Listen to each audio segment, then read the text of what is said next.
It started like any other afternoon. The low hum of keyboards, the scent of burnt coffee, the familiar comfort of routine. I was wrapping up my presentation, feeling that quiet pride that comes from being in control, from knowing your world runs smoothly. That illusion lasted exactly 3 minutes, until Rachel appeared at my desk. Her face looked pale, conflicted, like she was carrying a secret she didn't want to own. She leaned in slightly and whispered, "Claire, can I talk to you for a second? Somewhere private?" My stomach tightened. Rachel wasn't the whispering type. I smiled, trying to ease her nerves. "Of course. Everything okay?" I followed her into the break room, my heels clicking against the tile. A sound that suddenly felt too loud, too final. She didn't look at me. She looked through me. Her voice trembled. "I really hate being the one to say this, but everyone knows, Claire. Everyone but you." My heart thudded in my chest, uneven and heavy. "Knows what?" I asked, forcing a laugh I didn't believe. She hesitated, eyes lowering. "About Mark, about his affair. People have seen them together after work." In that moment, the room went silent. No hum, no chatter, just the echo of my pulse and a truth I didn't want to hear. For a moment, I just stood there, blinking at her, as if she'd spoken in another language. My brain refused to translate it. Mark? An affair? No, not him. He was loyal, predictable, safe. I heard myself say, "You must be mistaken. He's been working late because of the merger." But Rachel shook her head before I could finish, her eyes full of regret. "That's what he tells you. We've all seen her waiting for him downstairs, the young woman from HR, Elise." Her words dropped like stones into a still pond, each one creating ripples that reached every corner of my body. I wanted to defend him, defend us. But the silence between us said everything I didn't want to believe. I forced a small smile, the kind people wear when they're pretending they're fine. "Thank you for telling me," I whispered. My voice didn't sound like mine. It was steady, almost polite, but my hands were shaking. When I left the break room, the air felt heavier. I could feel eyes on me, the kind that look away too quickly. Pity had a smell, faint, sour, and it lingered as I walked back to my desk. I smiled at people I'd known for years, and suddenly every smile looked different. Every whispered conversation sounded like her. Inside, something cracked. Not loud, but deep. So everyone knew. Everyone but me. The rest of the afternoon blurred into noise. Numbers on the screen, voices in the hallway, the constant ping of emails, all meaningless. My body was there, but my mind was elsewhere, trapped in a loop of replaying Rachel's words. "Everyone knows, Claire. Everyone but you." I kept typing, pretending to care about deadlines, about meetings, about anything but the fact that my life had just split in two. I caught myself staring at my wedding ring. The same gold band that once felt like safety now looked like evidence. Every meeting Mark had missed, every late-night call from work, every time I'd chosen trust over suspicion, they all lined up like puzzle pieces I never wanted to assemble. My heart wasn't breaking loudly. It was disintegrating quietly, like glass under pressure. I smiled when people passed by, mastering the art of collapse in silence. When the clock hit 5, I gathered my things and left without saying goodbye. The air outside was thick, humid, the kind that makes your chest feel heavy. I drove home with the radio off, the city lights flickering against the windshield. Somewhere between red lights and honking horns, I realized something strange. I wasn't crying. Not yet. I was planning. That evening, I drove home on autopilot. My hands moved, my eyes watched the road, but my thoughts were a storm behind glass. When I walked through the front door, the house greeted me like nothing had changed. The faint smell of Mark's cologne, the hum of the dishwasher, the familiar creak in the hallway floor. He looked up from his laptop and smiled like a man with nothing to hide. "Long day, huh? You look tired." I wanted to scream. Instead, I smiled. It was illuminating. He laughed softly, misreading me entirely. "You say the strangest things when you're stressed." I watched him, the way he loosened his tie, the way his phone never left his reach. How had I missed it all? The tiny lies, the odd silences, the way he'd learned to kiss me without looking at me. Every movement now looked staged, rehearsed, false. We ate dinner in the kind of quiet that pretends to be peace. I nodded at his small talk, let him believe I was just tired, that nothing was wrong. But inside, I was taking notes, cataloging every word, every shift in his expression, every lie wrapped in domestic normalcy. He thought he still lived with the same trusting wife. What he didn't know was that she'd been replaced that afternoon by someone who'd finally opened her eyes. Later that night, while he showered, I sat on the edge of the bed, listening to the water hit the tiles. The sound felt like a countdown. I reached for his phone, the one he guarded like it contained state secrets, and pressed my thumb against the screen. He'd added my fingerprint months ago, back when trust still meant something. The screen lit up. In seconds, my heart did too. Only mine burned. There it was. Elise HR. Her name glowed like a bruise I couldn't look away from.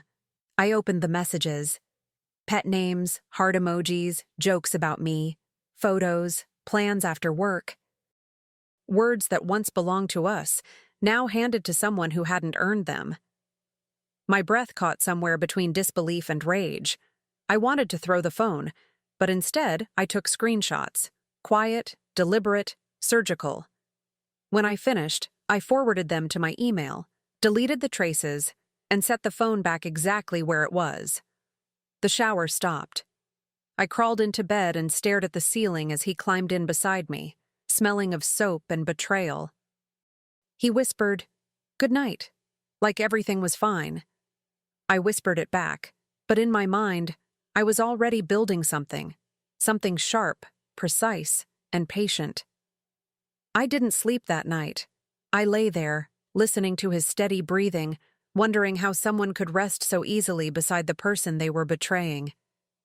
My mind replayed every lie he'd told, every late meeting, every canceled dinner, every "don't wait up."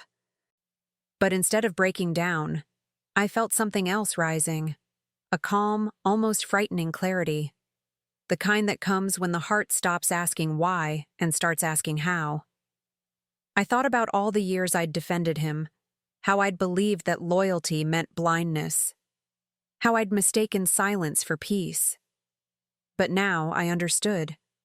Betrayal doesn't start with the act. It starts with the comfort of thinking you'll never be caught. I watched the faint light from the street lamp crawl across the ceiling, and for the first time in years, I didn't feel powerless. I felt focused. By dawn, the plan had a shape. Not revenge, not yet, but something cleaner. I'd match his patience with precision, his deceit with calculation. Let him believe I was still the same woman who waited up for him, who trusted him. Because when truth arrives unannounced, it hits harder. Tomorrow I'd go to work, smile at everyone, and let him keep his illusion. For now. The next morning, I walked into the office like nothing had happened. Same heels, same smile, same coffee in hand. If anyone noticed a difference, they probably mistook it for exhaustion. I nodded at Rachel across the room, a silent acknowledgement, nothing more. She looked at me like she wanted to say something, but I wasn't ready to speak. Not yet. I had work to do, and this time, it wasn't on a spreadsheet. I spent the day building my plan between emails and meetings.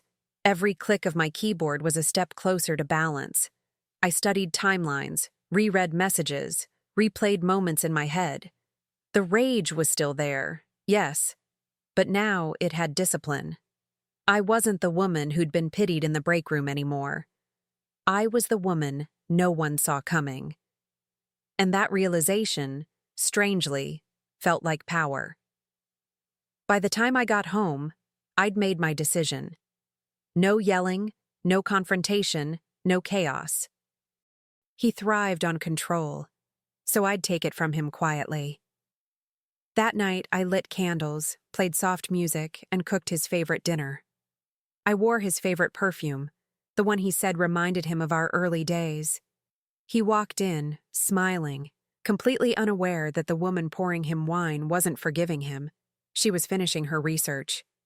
He looked around the candle-lit table, eyebrows raised. "Wow," he said, his voice softening with surprise. "This is nice." "What's the occasion?" I smiled, slow and deliberate, watching how easily he leaned into the comfort I built for him. "Just wanted to celebrate how loyal you've been lately." He laughed, nervous, the sound cracking slightly. "Loyal? That's oddly specific." I tilted my head. "You have no idea." Dinner became a stage play, every gesture rehearsed, every word calculated. I watched him reach for my hand, the same one that had scrolled through his lies hours before. He told me about work, about the merger, about the pressure he was under, all while looking me straight in the eye. I nodded, pretending to understand, tasting every lie like expensive poison. It almost amused me how convincing he thought he was. When dessert came, I looked up and said softly, "We should get away this weekend. Just us. Reconnect." His face lit up instantly, relief washing over him. "Really? You mean it?" I smiled, leaning closer. "Of course. I think we both deserve a change of scenery." He had no idea the scenery I was planning, one where the truth would finally meet daylight, and his perfect world would start to burn. When he went to bed that night, smiling like a man forgiven, I stayed up in the living room with my laptop open and a glass of wine untouched beside me. His phone had already given me everything I needed: dates, names, proof. I wrote a short, polite email, one that would make HR's jaws drop, and attached the messages he thought he'd buried. The timing was the key. I scheduled it to send first thing Monday morning, right when the office was buzzing. Then I closed the laptop and stared out the window. The city looked different, cleaner, sharper, like it was conspiring with me. I felt no guilt. Why should I? I wasn't the one who lied, who built a life on borrowed honesty. I was just returning the favor, in kind and precision. Justice, I realized, didn't always scream. Sometimes it smiled, poured wine, and waited. When I finally slipped into bed beside him, he shifted in his sleep and reached for me instinctively. His hand brushed my arm, and for a split second, I remembered what it used to feel like, before everything curdled. But empathy has an expiration date. Mine had passed. I closed my eyes, steady and silent, already counting down the hours until the weekend. The weekend arrived like any other. Sunlight, a packed suitcase, and his easy grin as he loaded the car. He thought this trip was a truce, a chance to reconnect. I almost admired his confidence. We drove to the lakeside resort with soft music playing and his hand occasionally brushing mine, as if touch could erase deceit. I answered his small talk with smiles. It was astonishing how simple it was to pretend, once you stopped feeling anything at all. At breakfast, the view was breathtaking. Rippling water, soft breeze, morning light cutting through the curtains. He looked relaxed, carefree, sipping coffee like a man who'd gotten away with something. My phone buzzed once, the notification that told me the emails had been delivered, right on time. I stirred my coffee slowly, my reflection trembling on the surface. I'd just detonated a bomb from across the lake. Minutes later, his phone started buzzing, once, twice, then again. I watched his brow furrow, watched him push his chair back. "Excuse me," he muttered, stepping outside. I stayed where I was, calm, steady, counting the beats between discovery and panic. It didn't take long. Through the window, I saw him pacing, phone pressed to his ear, his free hand gripping his hair. That's when I smiled. Small, satisfied, invisible. His voice came through the glass before he did, raised, frantic, desperate. "This is ridiculous. It's a misunderstanding." The words tumbled out, loud and sloppy, and for a moment, I almost pitied him. Almost. He stormed back inside, phone still in hand, his face pale. "Someone sent HR my private messages. I could lose my job over this." I lifted my eyes from my coffee, pretending to think. "Private?" I asked. "You mean the ones you sent to Elise? I'm sure they'll understand. It was all just business, right?" He froze. His lips parted, but no sound came out. The silence between us stretched thin, like glass ready to shatter. "You did this?" he finally whispered. I tilted my head slightly, watching the man who once controlled every conversation now struggling to form a sentence. "You embarrassed me in front of everyone," I said softly. "I just evened the score." He stared at me, disbelief, anger, fear, all colliding behind his eyes. I sipped my coffee, unbothered. "You told everyone at work a lie," I added. "I just told them the truth." The line landed like a verdict. He looked smaller now, deflated, like the air had been punched out of him. For the first time, he understood that his little secret wasn't his anymore. It belonged to everyone. He sat there in silence, the weight of his own downfall settling like dust between us. I could see the tremor in his hands, the way his throat tightened as if words might still save him. They wouldn't. He opened his mouth once more, searching for the right excuse, but there were none left. His empire of deceit had collapsed, and all he could do now was sit in the rubble and watch me walk out unscathed. I stood, smoothing the napkin across the table, taking one last look at the man I used to love. There was no triumph in my expression, just peace. A peace born from finally being seen, from knowing the silence that once mocked me was now his prison. He muttered something about forgiveness, about second chances. I didn't answer. Forgiveness is for the remorseful. He wasn't sorry, just caught. As I left the restaurant, the sunlight hit my face, warm and merciful. The lake shimmered like glass, reflective, cleansing, new. I took a deep breath, the kind that fills you with finality. Behind me, I could hear his voice fade into the background, swallowed by the sound of clinking dishes and soft chatter. Ahead of me was quiet. And in that quiet, I finally felt something close to freedom. A week later, everything had changed. Not loudly, but completely. The office that once buzzed with whispers about me now whispered about him. Mark was suspended pending investigation, and Elise had resigned overnight. Rumors spread like wildfire, but I didn't need to say a word. Silence was finally on my side, and it spoke louder than gossip ever could. Walking through those same halls, I felt eyes following me.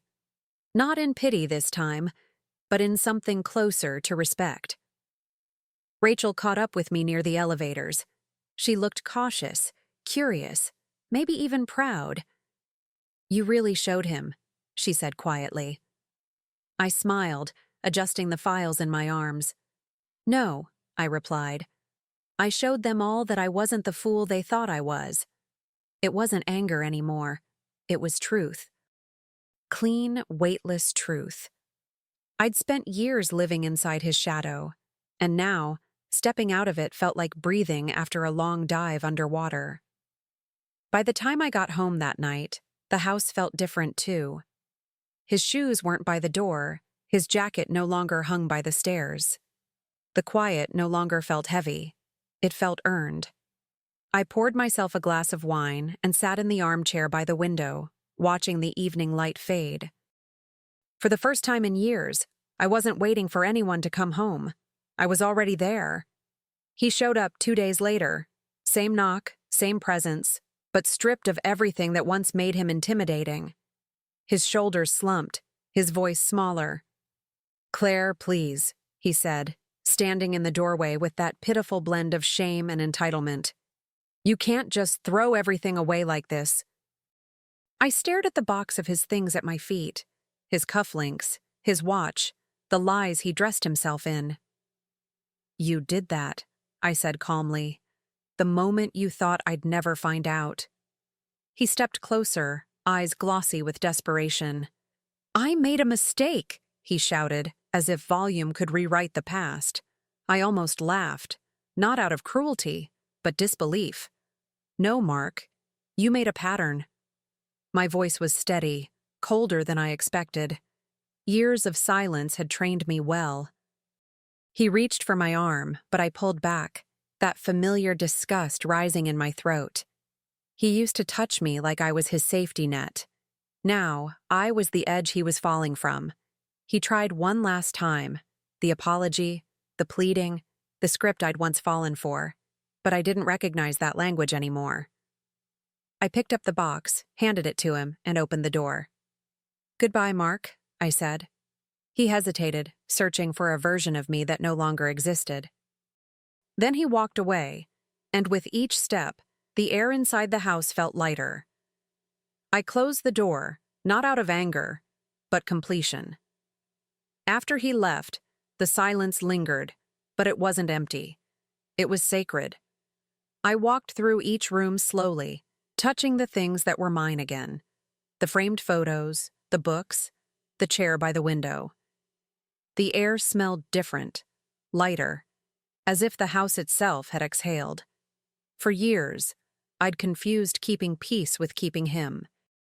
But peace, I was learning, wasn't the absence of conflict. It was the absence of fear. The following morning, I woke up early, sunlight spilling across the sheets. No alarm, no rush, no one to pretend for. I brewed coffee and stood by the window, watching the world go on, unbothered, unbroken. My reflection in the glass looked older, yes, but stronger. Softer in some ways, sharper in others. I didn't see the woman who'd been betrayed. I saw the woman who survived it and turned it into power. When I left for work, I locked the door behind me, feeling that subtle thrill of a clean slate. There was no plan, no grand declaration, just a quiet certainty that everything painful had finally served its purpose. And as I walked to my car, I realized something simple, something freeing. I wasn't angry anymore. I was awake. Months later, everything feels both new and familiar, like moving into a version of my life that had been waiting for me all along. The office has changed. Mark's name has disappeared from the email threads, and mine has taken his place on the door. Promotion, they called it. Correction, I thought. I don't gloat. I don't need to. Success is louder when it walks in silence. People treat me differently now. Careful, respectful, a little afraid. And I admit, part of me enjoys it. Rachel and I have coffee every Friday. It's become our ritual. Two women who've seen too much pretending it's just another morning. One day she leans across the table and says, "You really turned it all around." I smile, stirring my coffee, watching the steam curl upward. "Sometimes you have to let people underestimate you," I tell her. "It makes the ending more satisfying." She laughs softly, but there's pride in her eyes, the kind that only women who've learned the hard way can recognize.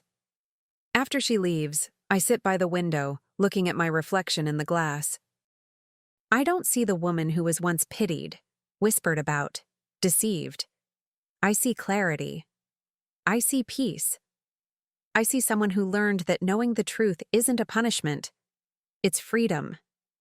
And in that reflection, I realize something simple and irreversible. Once you've seen through the illusion, you can never go back to living inside it.